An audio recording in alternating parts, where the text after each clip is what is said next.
know it's been a while since I did a video, so I'll do one. I need to start posting more often, but I'll give y'all a little shot here of what we got going on out here at the Ashley Homestead. Here's some new piglets we got. These are some Duroc mixed with Yorkshires that I'm bringing in new bloodline to breed with. My old spot, Gloucester old spot. He's about, I'd say 500, 550 pounds. Big old baby. Hey there, buddy. Come on. Yeah. He's a big baby. They're nasty right now. I gave him a bunch of produce that I got from the farmer's market that was no good anymore, that was given to me.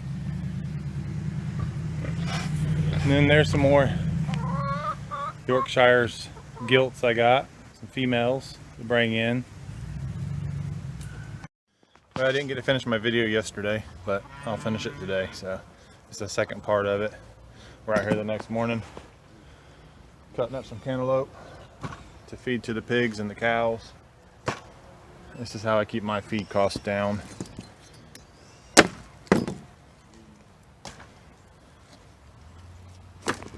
Got a few buckets right there. I got a whole trailer full of produce there. That cattle trailer is slapped full to the top, front to bottom. Look at that. Free food.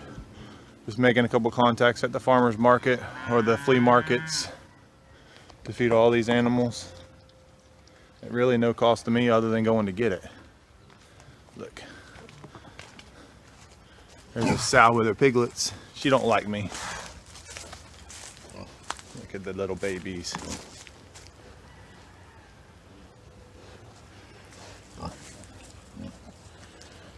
When those get 6 weeks old, I sell them for 75 bucks a piece. That's where my money's at. All these little ones are gilts, which once they come into their first heat, then they have a litter, then they'll be sows. Then I got those three right here, Yorkshires. And I got 4 Durocs in that pen over there that are smaller. Oh, he's trying to do his business now. Think she's in heat. Yep, she's in standing heat. See how she's staying still? Well, she's not quite there yet. Just to put it in perspective, he's about 550 pounds. Wrong end, dude.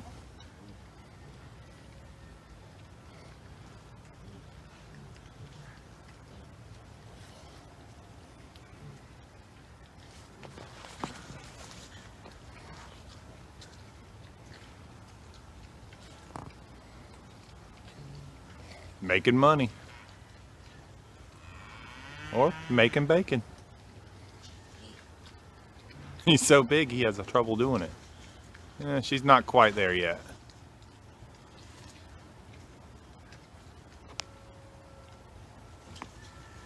See how she's still moving? Not. Here's the cows. I'm giving them some food right now.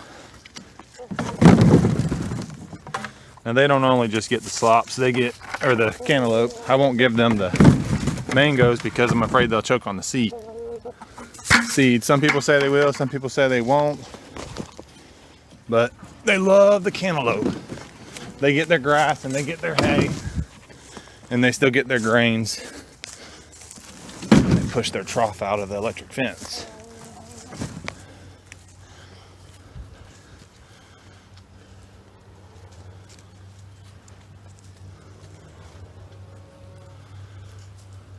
Now when I get stuff, I just do like anybody else and I just search it on Google to make sure it's okay for the cows to have it. Or I talk to a farmer friend of mine that's raised cows forever. Alright, so let's go back and cut more.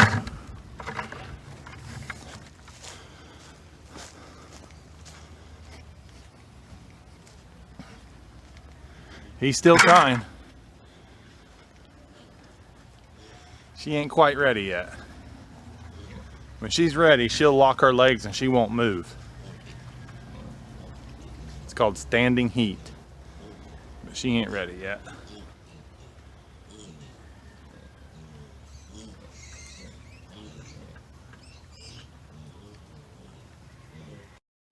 Yeah, we have a burn barrel we burn all our cardboard in because it gets to be a lot of cardboard from all that produce. There's a chicken coop. Let's see if we got any eggs. I think we do. Hey, look at there.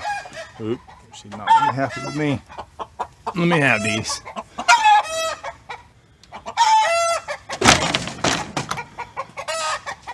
There's that mean rooster.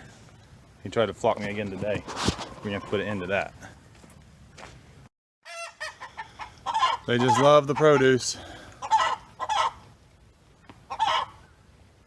She's still squawking at me for taking those eggs. She's telling on me to the rooster. So the chickens help with the flies.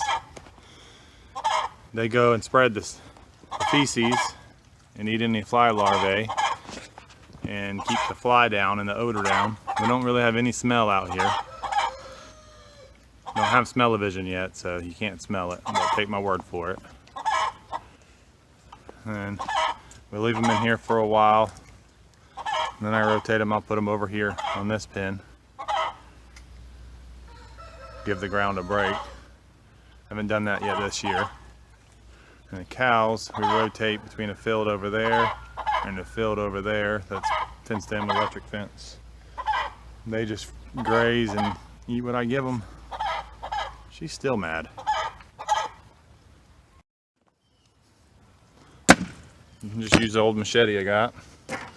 Then they can get into them a lot easier.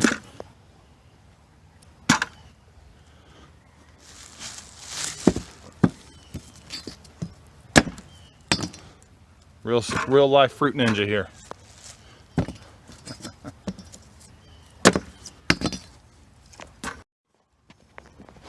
The question is, do I have to cut these for the pigs? No, the pigs get in them just fine. The smaller pigs have problems, but if I cut them, here's the cows. I'm giving them some food right now. And they don't only just get the slops, they get, or the cantaloupe. I won't give them the mangoes because I'm afraid they'll choke on the seed. Some people say they will, some people say they won't. But they love the cantaloupe. They get their grass and they get their hay. And they still get their grains. They push their trough out of the electric fence.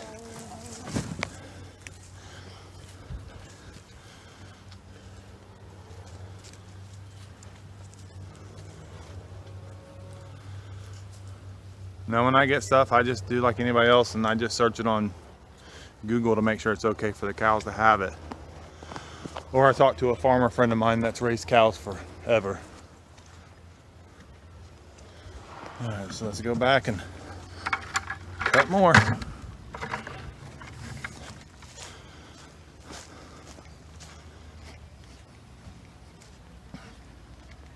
He's still trying.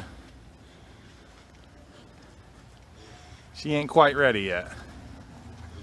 When she's ready, she'll lock her legs and she won't move. It's called standing heat. But she ain't ready yet.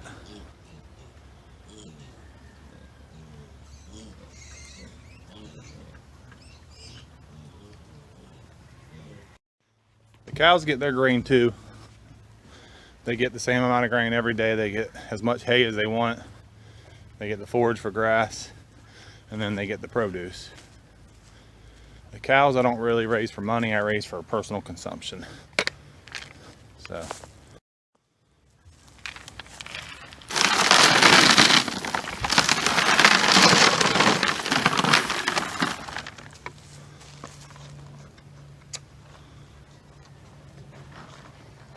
This is a steer here that I picked up.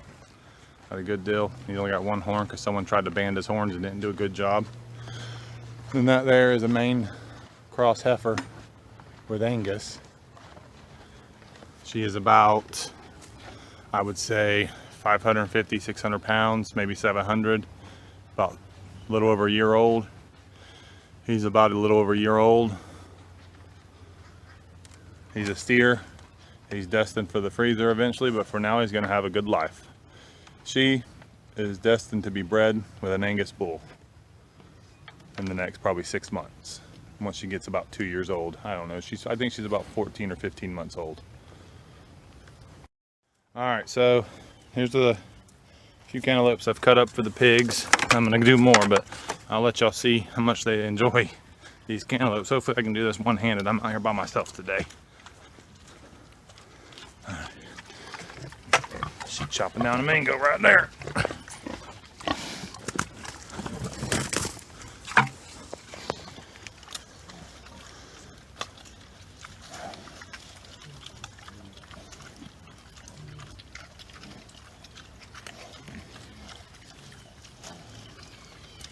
And don't everybody get their panties in a wad. I don't only feed my pigs produce. They also get some good grain.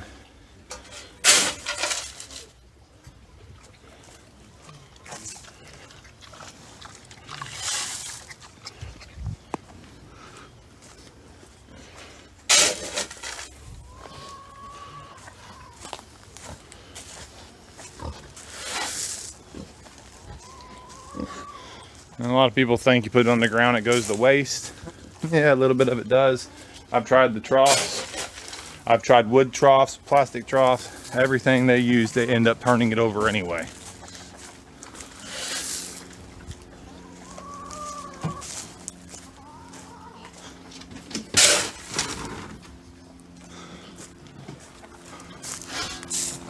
Now this is a special blend that I get from a local farmer that he gets it by the dump trailer. Of course, I don't get it as cheap as him, but I get it cheaper than I can buy it at the box store. So it's a special blend that I use. Sorry, there we go. But they tear it up. And I get that feed for $50 for a full barrel with one of my barrels. But they love the grain. They love the fresh produce. This produce is not rotten by any means. It's all still perfectly good. It's just not desirable looking to sell on a shelf, so they have to get rid of it. And the question is, do I have to cut these for the pigs? No, the pigs get in them just fine. The smaller pigs have problems, but if I cut them. All right, so I'll talk a little bit about our revenue streams that we have. My beautiful wife is a nurse. She works full-time. I have my own company. I do kitchen and bathroom renovations and home repairs. I've been doing that for about 3 or 4 years now. We have the pigs and stuff. We do that. We don't make a lot of money off the pigs after feed costs and everything. This year we've actually got the supply of the fresh produce, so that cuts the feed cost down. So of course that's more money in my pocket. And then we've got rental properties that we've got. I say rental properties. We've got one that's a split unit that we have two sources of income coming in on it when it's finished. We're remodeling one part of it now. But multiple sources of income. You can make money at pigs. I dedicate about an hour a day of my time in the mornings to the pigs, and then the rest of the day is to my company. And I work there, the rest of the day. So, you